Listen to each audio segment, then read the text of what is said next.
What's up, guys? About to head to church on Sunday. Just recording the next iteration of Brutal Friday. So this one, I did the LCQ workout number 1, programmed by none other than Rich Froning. The LCQ, Last Chance Qualifier, is the last chance to grab your game spot. If you've been following the CrossFit season along, there's 1 spot for a male, 1 spot for a female, 5 workouts. I did the LCQ 2022 back with Fee Shagafi. We were holding on to hope of getting a spot, and we both missed out in 2022. Sad times.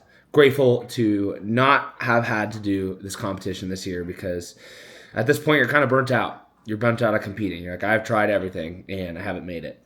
So I'm testing this workout to help my boy Nate Ackerman and just see what I could do here too. This is something that I'm not the best at, is battery work yet with a barbell. And I'm working heavily toward it. We've been doing a lot of pieces with this, me and Matt, to get better at this kind of workout. So without further ado, workout is here. We got clean jerks and double unders, ascending in weights. We got 100 double unders, 10 clean jerks, 100 double unders, 10 clean jerks, 100 double unders, 10 clean jerks, 100 double unders. So 4 sets of 100 double unders, 3 sets of clean jerks. The weights are ascending. So without further ado, I'm watching on my phone here. We're going to get into it. So starting with 100 dubs, this is becoming a moderate set of double unders. It used to be a really big set in workouts, and now this is becoming something where it's like non-negotiable to go unbroken. And if you trip here and there, that's fine. But all high-level elite CrossFit athletes should be able to attack this workout unbroken. That being said, I also haven't done double under volume in a long time. I've been doing a lot of heavy ropes, so this thing felt oddly light in my hands, and the grip was not a problem because I do so many heavy rope double unders, but it did feel hard on my calves. I've been rehabbing an ankle injury from 3 months ago, and so anything cyclical and jumping has been a little hard to get back. But yeah, first set of 100, I'm just focused on being calm. I'm not trying to rush these reps. When I think about a double under, I think about pinning my wrists to my hips and pinning my elbows to my rib cage. So I'm throwing the rope forward. They didn't have to do this in the LCQ. I threw it over my bar to make it more of a games-like transition, because in the games we were doing double unders and a transitioning bar, we'd probably move the rope forward, was kind of how I looked at this. So I did just that. So 205 is the first weight, 205, 145. My goal here was no early arm bend, save the grip. Reach down, pick it up, take 1 breath between each rep. It wasn't rushing, but I also wasn't trying to just be relaxed here at all. My goal also was to have a good receiving position in that front rack. The better you have that receiving position, the easier the bar goes overhead. So always was a goal to just have a good front rack position. If you hear a puppy running around in the background, that's Murph with the zoomies right now. He is currently attacking his husky. Say what up, dude. He's kind of in his teenage rebel phase. Okay, so 10 clean jerks finished up. That was around 53 seconds. My goal was sub 1 minute for that set of clean jerks at 205. So the double unders, you can see the speed doesn't really change. I'm trying to really absorb the energy through my knees and my ankles. I'm trying not to have to jump too high and waste too much energy in the legs, because I'm gonna need those legs in that last barbell with the 245. That being said, I used a shorty bar and a shorty bar for the first 2 bars, which have a little different whip. I like using the C70S bar. I think it's really fun to lift on, and it feels a little different, but I don't mind it. So second set of dubs, I'm trying to keep them all around 55 seconds. That would be a good, unbroken, smooth set, not rushing anything. If I rush a set of 100 dubs, I could probably do it in around 45 to 48 seconds, but rushing and tripping and getting your heart rate jacked up isn't the move here. So finish that up, throw the rope forward, tighten the belt real quick. Remember, guys, don't tighten your belts all the way in Metcons. You don't want to restrict your breathing that much. You should be able to breathe into it. So this 225 bar, the goal, instead of last bar being around 50 to 55 seconds, this one was right around a minute 5 would have been a really good pace to hit this bar at. I knew that going any faster would have made the next bar too much, and going any slower just I would have been being weak. So I looked at this bar, I was looking at the timer, trying to do one every 6 to 7 seconds. Remember, it's 10 reps again, so the reps don't go down, the weight just goes up. Pretty brutal.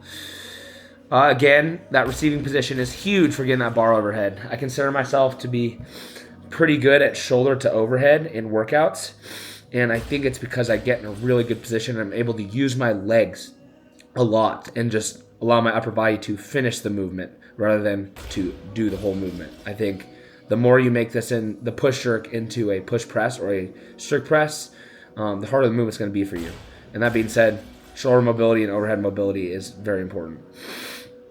Scaling options, let's talk about that. If you guys do this workout and you don't have double unders yet, do single unders, do 200 singles. Let's say you have double unders, but 400 in a workout really scares you. Modify it to 50 dubs. So, third set of double unders here. One thing that happens if I wear a belt, oh, hush, dude. One thing that happens if I wear a belt and do double unders is if I don't tighten the belt enough, then it gets in the way of my elbows and kind of just bounces on me. I don't like it. So I kind of keep the belt on moderately tight for these dubs. My calves are really burning at this point. I knew starting this workout would be a feet limiter and calf limiter, which sounds so funny, but that's exactly what I felt when I got done with the workout. Getting the hiccups. Allergies have been hitting me hard. I don't know if you can see it in my eyes, but they have been itchy, and the sniffle's been real. So, third set of dubs. Still trying to hold it unbroken. Like I said, I haven't done regular double unders in a workout in a long time, so this was a good test for me. Just made the calves really burn. So, fourth and final transition. I am on the final bar, which is 245. Went 205, 225, 245. And I'm out here really trying to push this bar. The goal here was just go as fast as possible. I knew that, it wasn't going to be a minute set. It wasn't going to be one every 6 seconds, but I'm going to fight as hard as I could to get as close as I could to that. You can see getting a little wobbly on the jerk there. The legs are going, so the overhead's having to do more, and I was not exactly ready to push out that hard with my elbows and shoulders yet. So one thing I'm trying to work on is when I get really tired, not bending over, but rather just like stand up, take a breath, not hunch over my bar. So I was doing a good job of that here. I think I ended up cycling this in about 120 to 125, guys. So this last bar was significantly slower than the first two bars. But that being said, the effort was really good. That was all I had. Maybe I could have squat clean and jerked, potentially. That's an option if you want to stay over that bar quicker. Okay, there's the weakness kicking in. A little hunch over. I'm trying really not to do that. So, yeah, you could squat clean and jerk these in the end. No problem with that. But I knew that my squat was toast from my earlier strength work too, so I was just trying to see how long we could power, which never really gave out. Okay, there's 10. Boom. Final stretch, 100 dubs. This actually, to me, was the hardest part of the workout, the final 100 dub unders. I was really hurting. My calves were like cramping, basically. They were really tight. Felt like every jump they were just about to seize up. I have those knee sleeves around my shins because bar path with the clean and jerk. Sometimes I wear them on my knees, sometimes I wear them on my shins. I kind of feel a benefit in my squatting when I wear them over my shins too. Like it helps me bounce out of that bottom squat position because my butt will my hamstrings will kind of compress against the knee sleeve and I'll bounce back up from that. So yeah, last set of 100 here. As you can see, still trying not to rush it.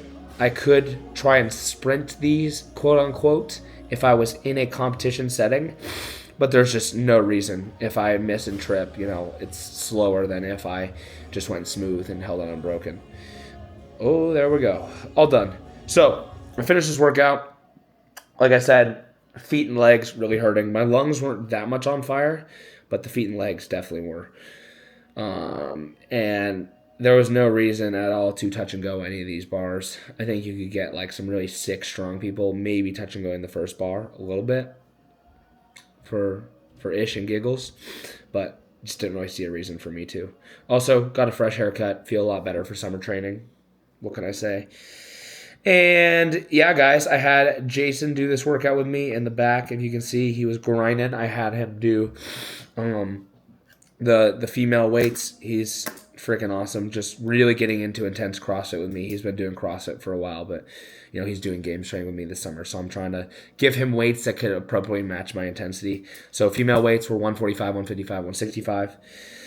Like I said too, if those double unders are not there, or you're not comfortable with the volume, scale that number of dubs down or scale to single unders. And as for the weights, this was right around, let me think of percentage wise here. I think we're around like 62, 65, and 68% of my clean jerk. So if you want to scale weights accordingly based on your clean jerk, you can do that too, but these were the elite weights for Brutal Friday. Overall, great piece, great test. LCQ workout's very hard. I went 7:45 or 7:46 total time on this. You guys will see on the timer below. And I felt like sub 8 was a great mark of fitness to be at this point in June. And I'm curious to see what these LCQ guys do on it. Anyways, have a great rest of your day. Oh, I'm telling you, bad allergies. Talk soon. Peace out.